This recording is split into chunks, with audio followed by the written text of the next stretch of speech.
Turn this morning to Joshua chapter 2. I'll read the first 9 verses, and I hope you'll keep your Bibles open. We'll be looking at some other verses as well.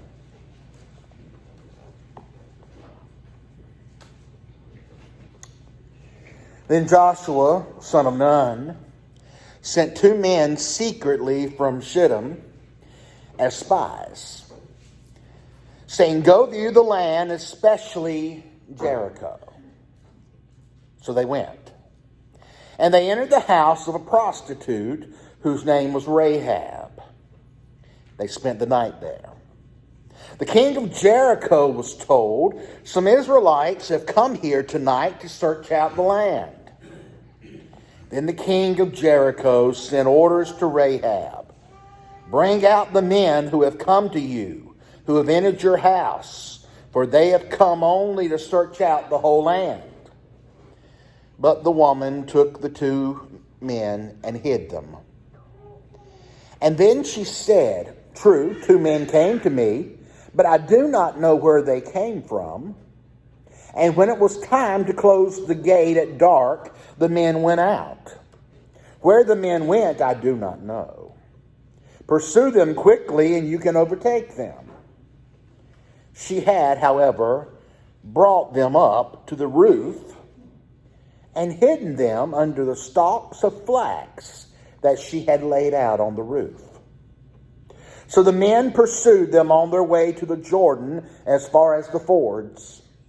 And as soon as the pursuers had gone out, the gate was shut. Before they went to sleep, she came up to them on the roof, and she said to the men, "I know that the Lord has given you the land, and that dread of you has fallen on us, and all the inhabitants of the land melt in fear because of you." This is the word of God for us, the people of God. Thanks be to God. Well, I heard the story the other day about a man who was walking down the beach. And as he was walking down the beach, he sees this strange-looking lamp. Picks it up, dusts the sand off of it, and then a genie appeared. The genie said to him, "Thank you for releasing me. I've been trapped in that thing for 10,000 years." The guy was pretty excited. He said, "Well, I've always wanted to see a real genie." Well, the genie said, "Since you release me, I'll give you 1 wish." The man thought for a moment. He said, "Well, here's my wish. I've always wanted to go to Hawaii, but I'm scared of flying. I want you to build me a bridge. Build me a bridge from California to Hawaii. That way I can just drive and I don't have to fly." Well, the genie said, "Do you know how much steel that would take? Do you know how much concrete that would take? I'm not sure I can build a bridge that big. Do you have another wish?" Man said, "Well, yeah, I believe I do. I've always wanted to understand how a woman thinks. That has always been my big desire. Let me realize how a woman's mind works." And the genie looked at the man. He said, "Now this bridge, do you want it 2 lanes or 4 lanes?" We get into the mind of a woman in our text today. A woman named Rahab. Let me set the scene for you. God had promised the Israelites there would be a land flowing with milk and honey that he would give to them. The promise went back as far as Abraham. So far, the promise had not been fulfilled. But the Israelites ended up in the land of Egypt because of some unfortunate events that happened to a man by the name of Joseph. Well, God took those events and God worked them for Joseph's good. And the Israelites became a great people in the land of Egypt. They were multiplying. They were getting bigger. And the Egyptians said, now we got to do something about this. These people are they're just reproducing too fast. They're going to overtake us. So what happens? The Egyptians put the Israelites into bondage. God raises up a ruler. God raises up a deliverer, a man by the name of Moses. Moses goes to Pharaoh. Moses says, God says, let my people go. And through a series of events the Bible calls the great plagues, finally the people of Israel found freedom from Egypt. Now they're on their way to receive the promise God had for them. What should have taken them about 11 days, though, ended up taking them 40 years. When the book of Joshua begins, the children of Israel are just about ready to go claim that promise. The children of Israel are just about ready to cross over the Jordan and to take possession of the promise that God had made to them many, many years before. That's what the book of Joshua is all about. The book of Joshua is how the Israelites went into the land, took possession of the land, and lived in the land. But when we come to Joshua chapter 2, it's almost like God just hits the pause button for a moment, because we are introduced to this woman named Rahab. And this must be an important lady, because God breaks into the narrative that he's given, the narrative of his people possessing the land. And he goes into detail about this woman named Rahab. Well, the children of Israel are just on the other side of the Jordan, and Joshua decides he's going to send two spies over. Two spies over to Jericho to look and see what was going on over there, to see what it was like. When they go, they enter the house. House may not be a good word, but the inn, your Bible may say. But we need to realize, when you read about an inn or a hotel in the Old Testament, these aren't Best Western type things. If you were going to travel in the Old Testament times, more than likely you'd stay with family. But if you had no family in a specific place, there more than likely would be an inn there. But most of the time, in fact, the majority of the time, these inns were basically brothels. That's what Rahab's house was. Well, the spies felt they'd be pretty safe, because if this is a brothel, more than likely a lot of strange men are going in and out. So they go in, and somehow the king of Jericho finds out. Somehow the king finds out that the two Israelites are there, and they are spying out the land. So he sends a delegation to Rahab's house. And he says, I want to know where those two men are.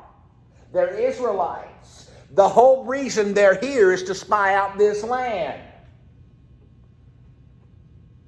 Rahab says, well, yeah, there were two men here, but they're gone now. Oh, they went out that gate. The whole time they're up on her roof. They're hiding under this particular translation said some flax that she had laid on the roof. So the king of Jericho sends out a delegation looking for these two men. And here's the first thing I want you to see today. Once the king of Jericho sends his thugs out to get those two men, Rahab goes back up on the roof. And Rahab says, I've heard all about you. I've heard all about your God. And everybody here is in dread. We're in fear. We're scared to death of what's going to happen to us because of you. First thing I want you to see, that it's possible to live in the promised land without living the promised life. The city where Rahab lived, Jericho, it was in the land that God had promised to the people of Israel. It was a land flowing with milk and honey. It was a land where the Israelites were told they could live in peace, where they could live in prosperity, where they could have freedom, where they could have happiness. Now, Rahab was already living there. She was living in the promised land, but she wasn't living the promised life. In fact, if the truth would be known, Rahab had the most degrading and the most degrading occupation anybody could ever have. And she wasn't the only one that was living in the promised land without living the promised life. She says everybody here is living in dread because of you. Look at verse 10. As we keep on reading, verses 10 and 11, it says, all who live in this country are melting in fear because of you. We have heard how the Lord dried up the waters of the Red Sea for you when you came out of Egypt, and what you did to Sihon and Og, and the two kings of the Amorites east of the Jordan, whom you completely destroyed. When we heard of it, our hearts melted, and everyone's courage failed because of you. For the Lord your God is God in heaven above and on earth below. So Rahab, along with everybody in Jericho, they were living in the promised land, but they weren't living the promised life. Why? I'll tell you why. Because they were living under the leadership of the wrong king. And I see it happen all the time. It happens in churches all too often as well. Some people are members of the family of God, and they're involved in a great church, and they're surrounded by Christian friends, but they're unable to enjoy the promises that God has. You know, Jesus said, I've come that you might have life, and that you might have that life more abundantly.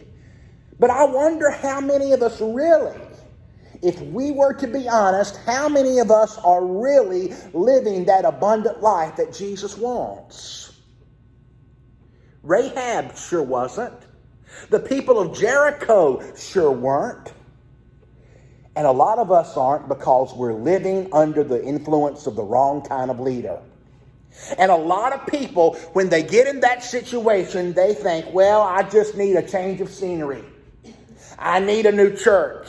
I need a new town. I need a new job. I need a new set of friends. I need a new wife. We need a new pastor. We need a new boss.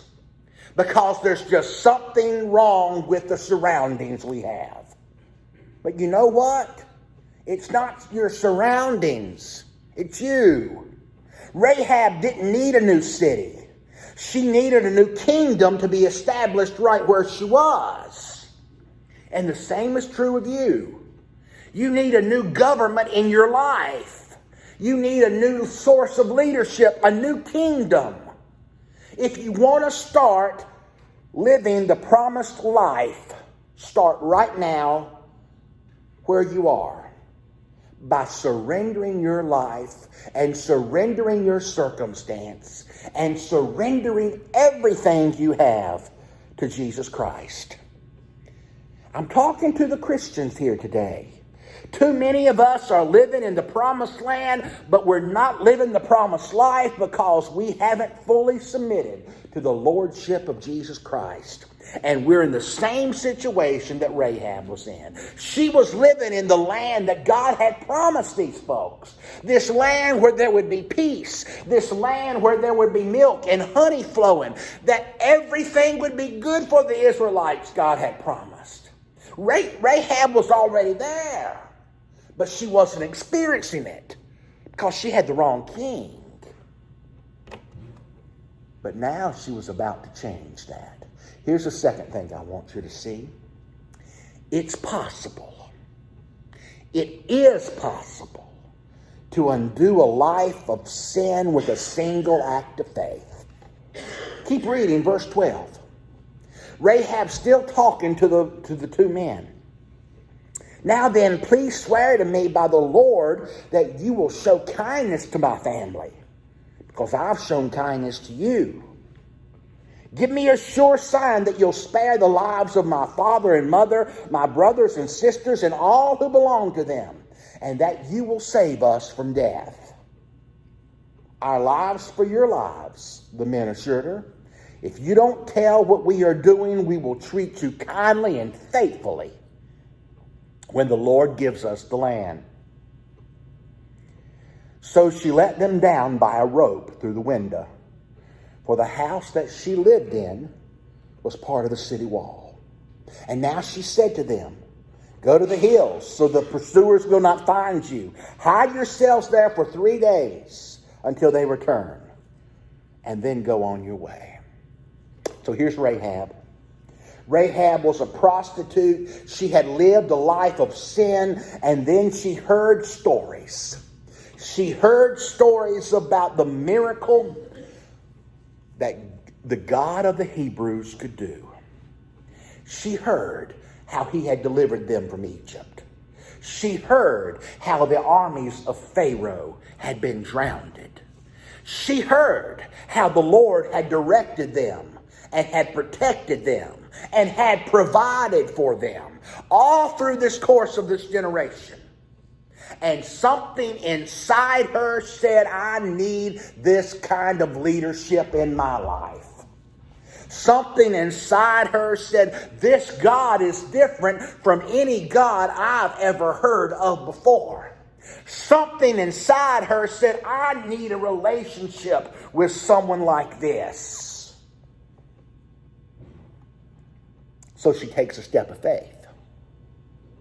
She protects the spies. As a result, her life was saved. Had it not been for that act of faith, she would have perished with the rest of the folks in Jericho. But that one act of faith saved her. Because of that act of faith, we can turn over to the letter of Hebrews. And we can find written in Hebrews 11:31, by faith, the prostitute Rahab, because she welcomed the spies, was not killed with those who were disobedient. By faith, the prostitute Rahab. Right there in Hebrews 11, right there listed with Abraham and Isaac and Noah and Sarah. Right there is the prostitute Rahab, because you see, her whole life was changed by one single act of faith. And it's the same today.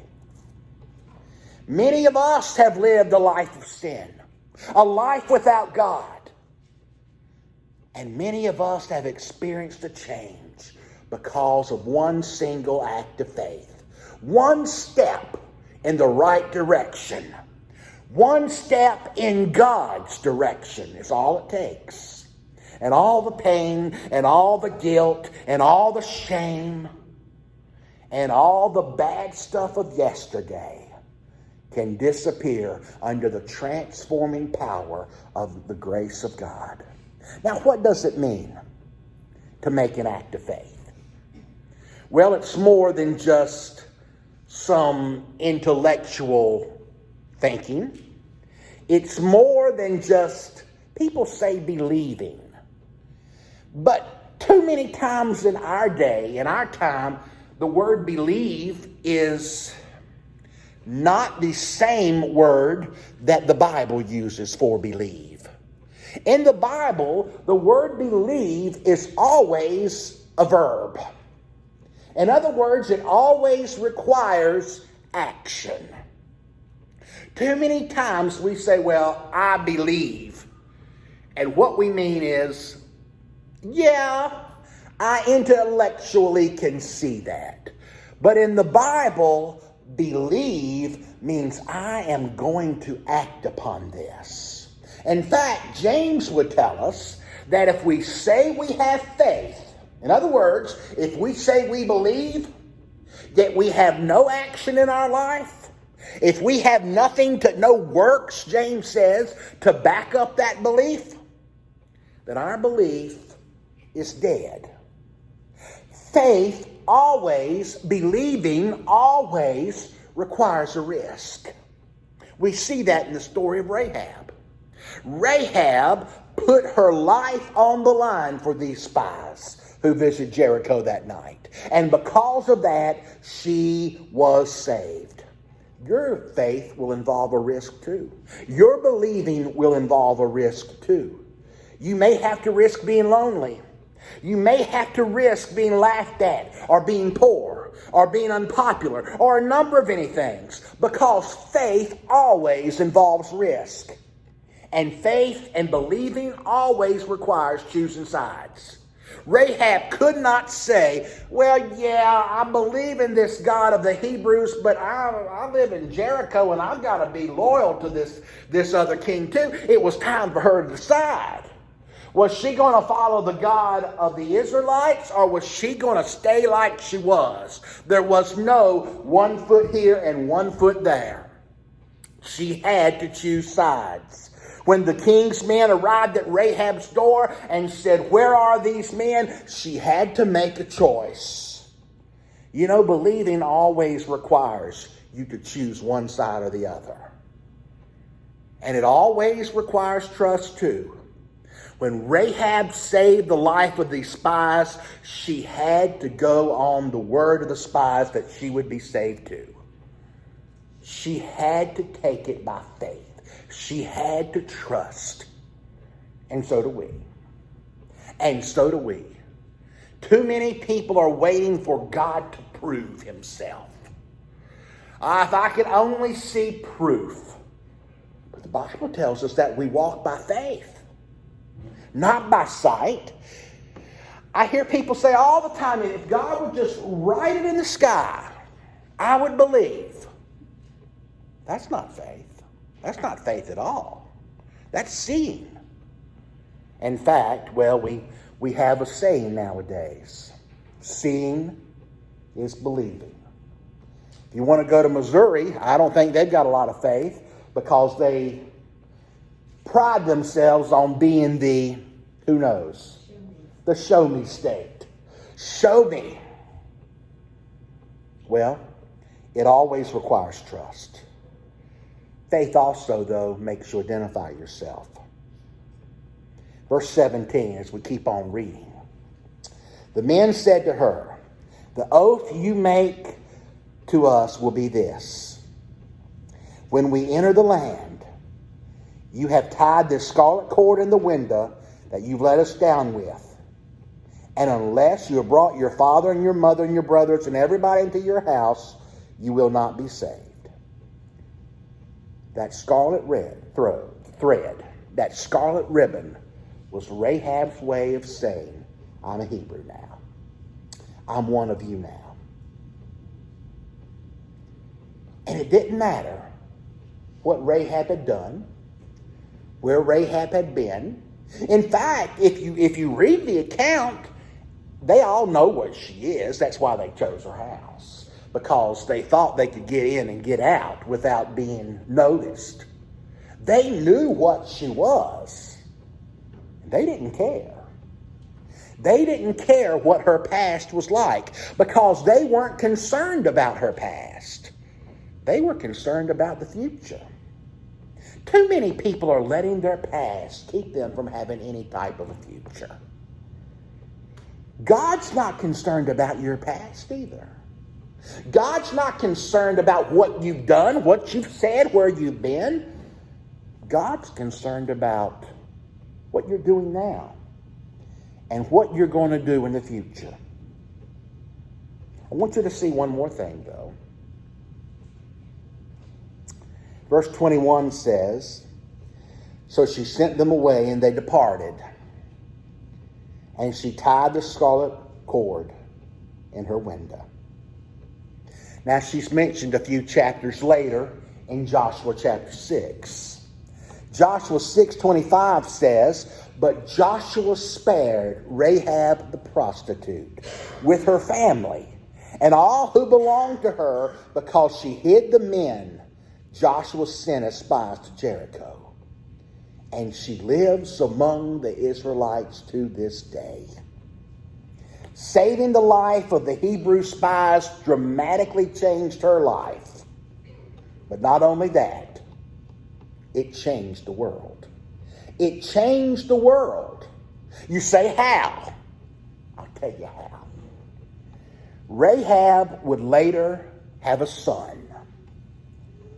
Does anybody know who Rahab's son was? Right.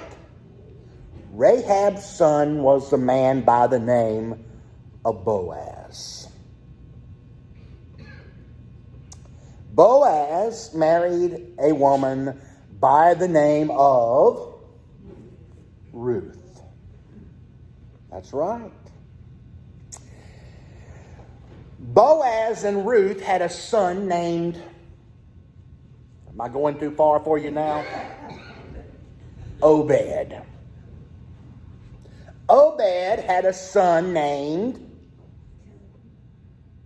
well, he may have had a son named Timothy, but I'm looking for a son named Jesse. And Jesse had a son named, you ought to know this one, David. And David had a son named Solomon. What am I saying? I'm saying without Rahab, there would have been no David. Without Rahab, there would have been no Solomon. And when you look at Matthew chapter 1, without Rahab, there would have been no Jesus. One step of faith changed her life. And her changed life changed the world. Changed the world. When the story begins, Rahab is a prostitute living in a brothel. Her life was in one direction, and it wasn't a good one. She was living in the promised land, but she wasn't living the promised life. But all of a sudden, her life changed. Her life changed. And because of that, the world changed.